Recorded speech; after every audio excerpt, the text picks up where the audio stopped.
Mike, I think you just sort of hit into one of the other topics we wanted to talk about today, which is prompt engineering versus context engineering. Hmm. And I think maybe start there. Let's talk about definitionally what it is. But then I think this matters enormously to success in AI powered solutions in the marketplace. So, Tee it up. in coming up 3 years ago now, when people first started using GPT, I remember, at first it was, "Hey, write me a song about pirates or whatever," and it was kind of fun. And then I started seeing people ask it questions like, "Well, what if this is the sales data? What's the sales going to be in the future?" Right? Already starting to ask questions, and then they would say, "Oh, yeah, the problem is that I've got all these decimal precisions in the data that I'm giving it. Let me just round it for it, right? And then give it to it again, but round it." Then people would do things like, set variable equals inside the context, moving where commas go, saying things to the LLM in a way that's like, "You are a fancy analyst," right? That's prompt engineering, the original kind of prompt engineering that just says you can move around the commas and do things that you want and get a better answer out the other end. Context engineering is the evolution of prompt engineering.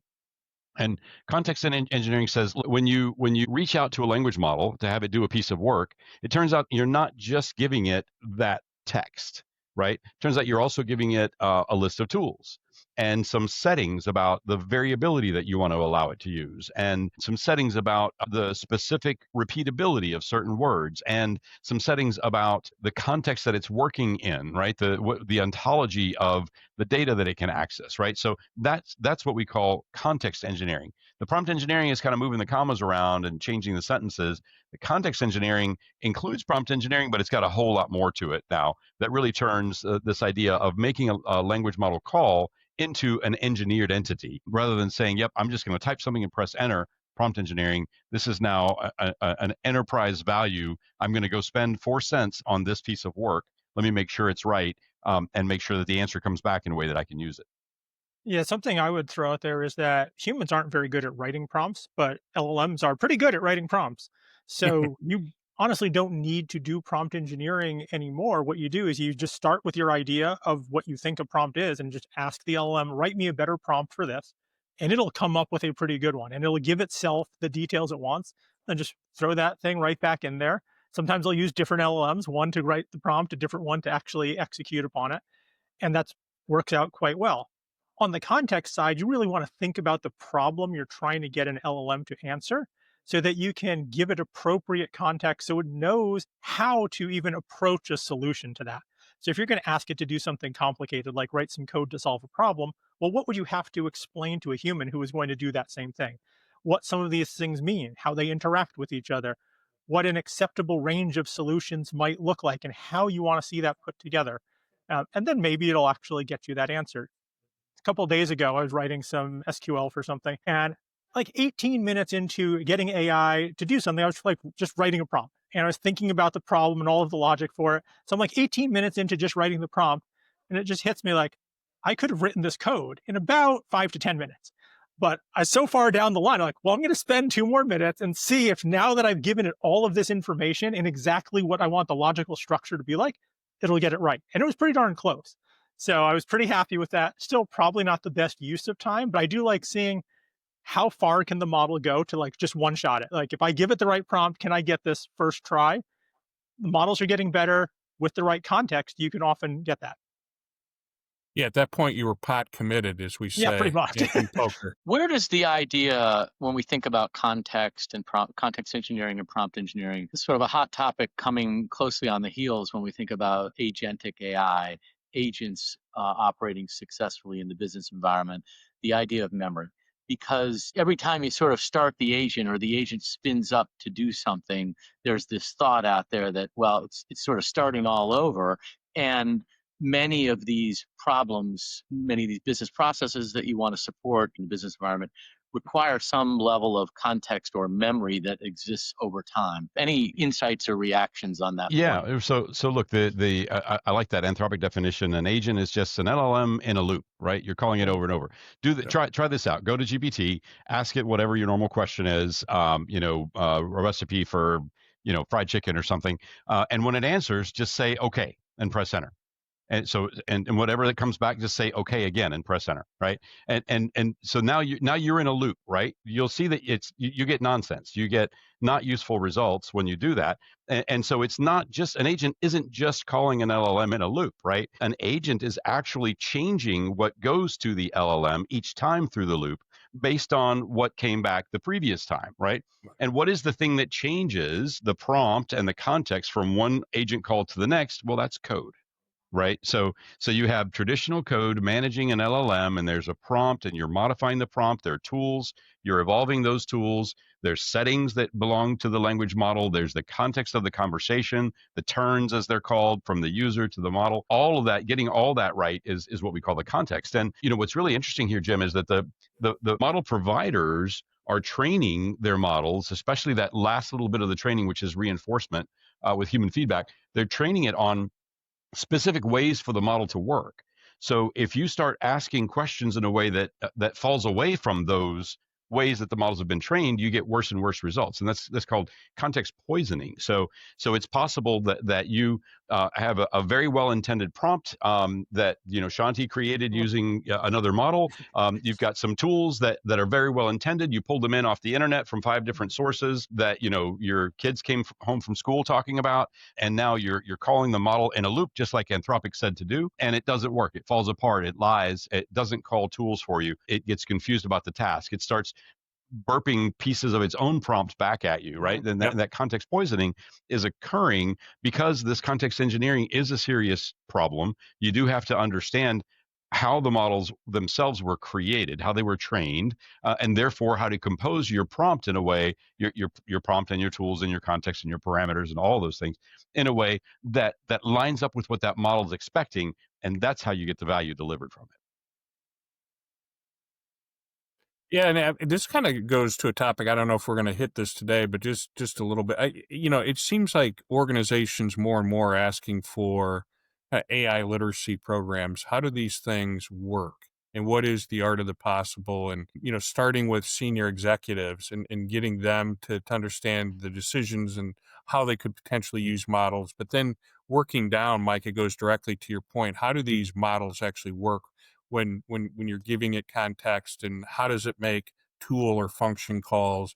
When is it in understanding that and investing the time to understand that, I think is critically important, and not treating these models as magical black boxes that are going to do great things on your behalf, but really start to dive under the covers and understand how they work. And so the clients that are really, really successful are doing exactly that. And, you know, are staying up on how the latest models actually work under the covers.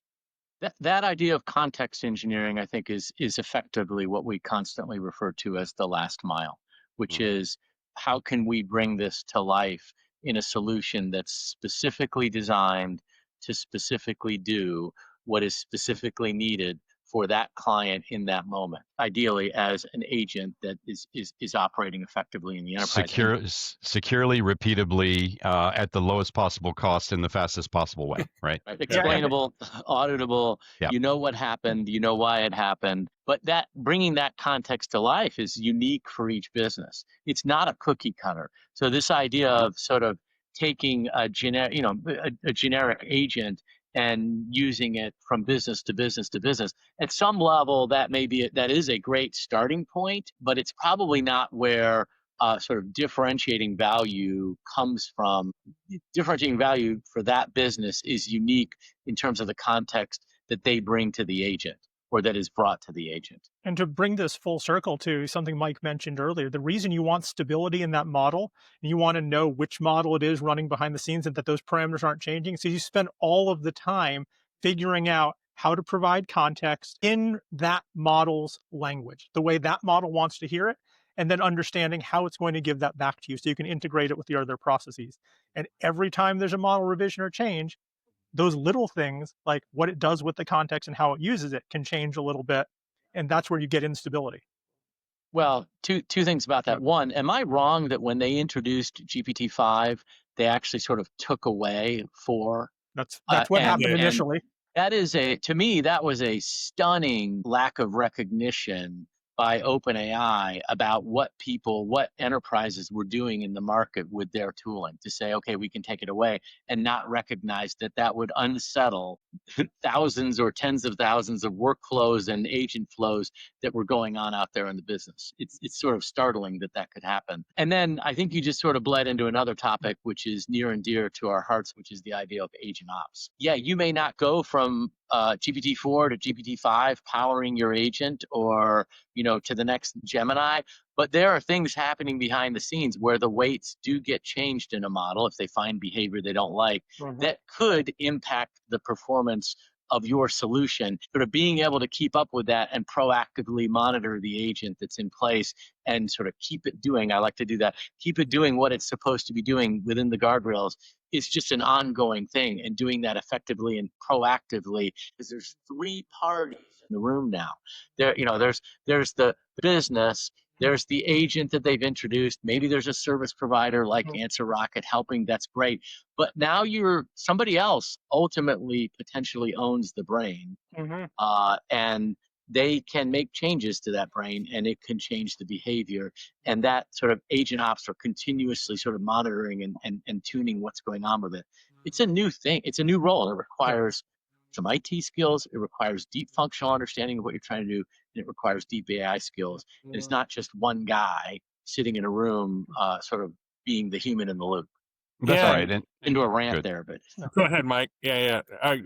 I was just going to make an analogy, right? So think of the LLM as provided by the people who made it, who trained it, spent billions of dollars in some cases. That's a really, really smart human, right? And then the agent that you want to hire is a Harvard MBA. So the inputs for a Harvard MBA is a really, really smart human, and then a hell of a lot of training and an assessment. A lot of assessments of is that, now imagine that Harvard MBA is on the job doing the job that they're supposed to do, and it turns out that they don't have any stats skills, right? Well, that's not acceptable. It's not possible, right? You have to be able to say every day, hit the big red test button, make sure that the model still remembers everything that it's supposed to know, not as a smart human, which is the only thing that the model providers are guaranteeing, but as a Harvard MBA working in your business. And that's what the context is giving you, right? And so that accountability, nobody is going to guarantee that for you except for yourself. And so if your framework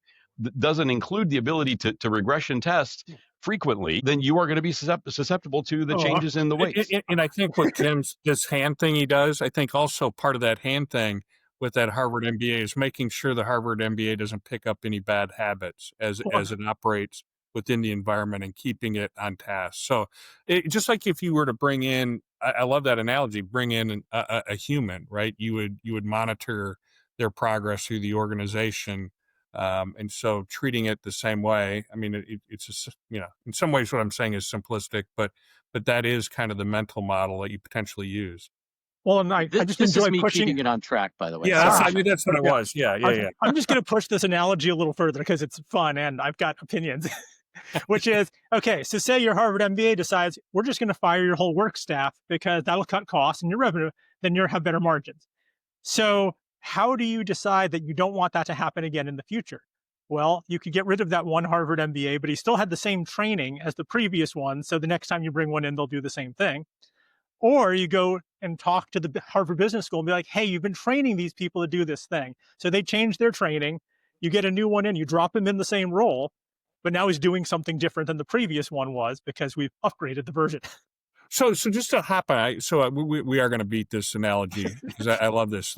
So imagine hiring a Harvard MBA, and this is how models work and agents work today, and there's no ramifications for making poor decisions, right?